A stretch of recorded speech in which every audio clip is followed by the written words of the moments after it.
Hello, lifelong learners. Welcome to today's episode. Today, let's talk about something that we all do without even realizing it, which is our body language. It's amazing, right? How our bodies can speak volumes about us without us even opening our mouths. It just amazes me every single time how we have developed this intelligence right from evolution, where we are able to read each other's gestures, facial expressions, and make meaning out of it quite accurately most of the times. So, do you know what your body language is saying? Let's dive in and find out. Now, body language is basically the non-verbal way we communicate with each other.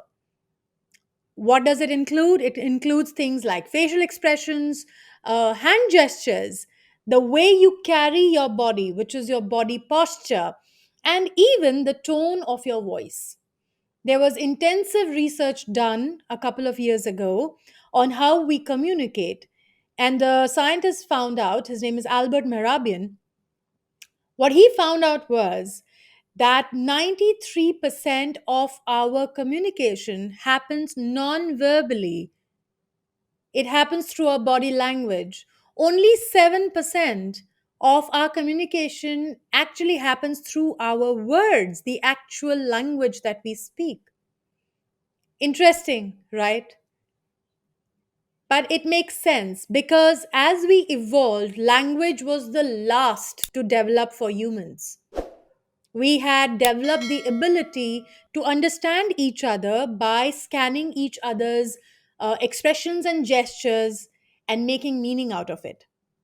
And we still have that skill. We have honed it to such a level that it just takes us a few seconds to make meaning out of the other person's body language. This also means that our body language can reveal so much more than the words we use. Let's start with a scenario. Imagine you're in a meeting at work with your boss, and you have a great idea to share. And as you start speaking, you notice that your boss is suddenly slouching, arms are crossed, avoiding eye contact with you. What do you think that is saying? You know it. It could indicate that your boss is bored or he doesn't agree with your idea. He doesn't want to listen to you, right? On the other hand, you start speaking about a great idea that you want to share, and your boss leans forward. He nods as you speak, and he makes eye contact with you. Some encouraging vocalization happens like, mm hmm, uh huh, go on, right? These are all vocalizations. Now, this probably means that he is interested and engaged in what you're saying. He didn't really need to say it, but his body language told you, right? Now, let's take another scenario. Let's say you are on a date with someone you really like. This is your first date, and you notice that your date is fidgeting, not really comfortable in their seat, no matter what you do. They're trying to avoid eye contact with you. Maybe they're just looking around the restaurant, not really paying you any attention, more interested in the conversations on the next table. Possible that they're leaning away from you. What do you think that is saying? Most probably, it means your date is really uncomfortable around you, or your date is really uninterested in you, or they're just too nervous, which can not bode well for the relationship, right? But what if you go on this beautiful date and your date is leaning towards you? Only his or her eyes are only on you. No one else matters. Smiling at you, nodding their head, really listening to what they are saying, to what you are saying. And what does that mean? It means they're interested, they're attracted, they want to listen more, right? They didn't have to say anything. Now, our body language also reveals our confidence levels.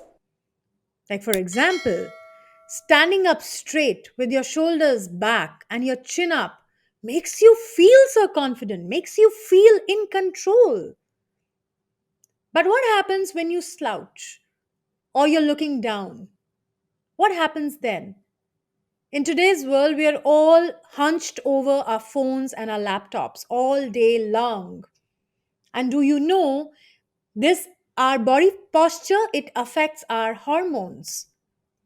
When we are slouched and when we are slumped and hunched, it increases our stress hormone. It decreases our dominance hormone. So cortisol goes up and testosterone goes down. But when we hold our body in an expansive posture, when we stand up straight, shoulders back, chin up, looking straight ahead, that is when our dominance hormone, which is testosterone, starts rising. That's why we feel in control.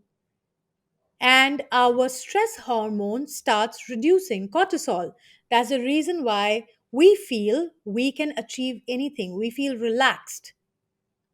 So, body language reveals confidence levels. It can also talk to our mind about how we are feeling. Our body language, of course, can give away our emotions, even if we are trying to hide them. And the best way that this has been studied is by studying photographs of politicians, videos of politicians, because they are so visible.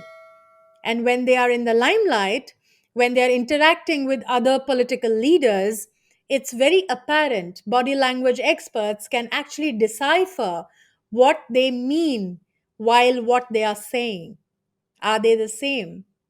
How does it work? See, if you're feeling angry or you're feeling frustrated, it's possible that you might clench your fist. How many of us have tight jaws, locked jaws, because we are just clenching our jaws, tightening our jaws when we are feeling irritated or frustrated, when we are stressed?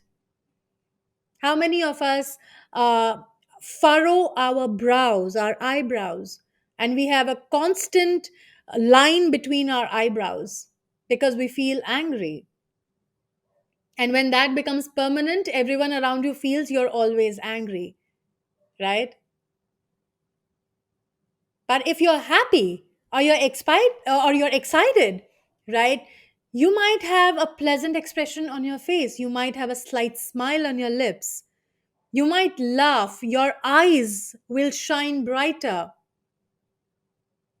Your head will move more when you're happy and excited.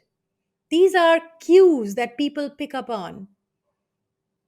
When you make eye contact with people, you give them the message that you are interested in them, that you're curious about them. But when you don't make eye contact with people, they feel like you're not interested in them, that you're bored with them, or that you are in your own head. Whatever is happening to you in the present moment doesn't matter. Whatever is in your head, the mental chatter, is more important than whatever someone else is speaking. And people pick up on our emotions and our energies through all of these cues. This totality of our body language can either establish rapport and trust, or it can lead to instant mistrust. Have you ever been in that situation where you've come across a person and you've instantly mistrusted them, no matter what they are saying? A lot of times happens with salespeople. Non-verbal cues, right? Eye contact, smiling, leaning forward. These can all create a connection between two people. It can influence how others perceive us. Our postures, our gestures, our facial expressions can affect how others view us. Okay? So the question is, are you aware of what your body is telling others? Are you aware of what you are doing with your body most of the times? You can become aware of your body when your mind is present in your body. So, your body language, such a powerful tool for communication. by being aware of our own body language, and also by paying attention to other people's body language, we can improve our communication skills. We can understand people around us so much better. And for that, you have to look up from your phone and really pay attention to the person talking to you. Observe them. That is the power. Thank you for tuning in to today's podcast. I hope you learned something new about body language. Until next time, keep shining.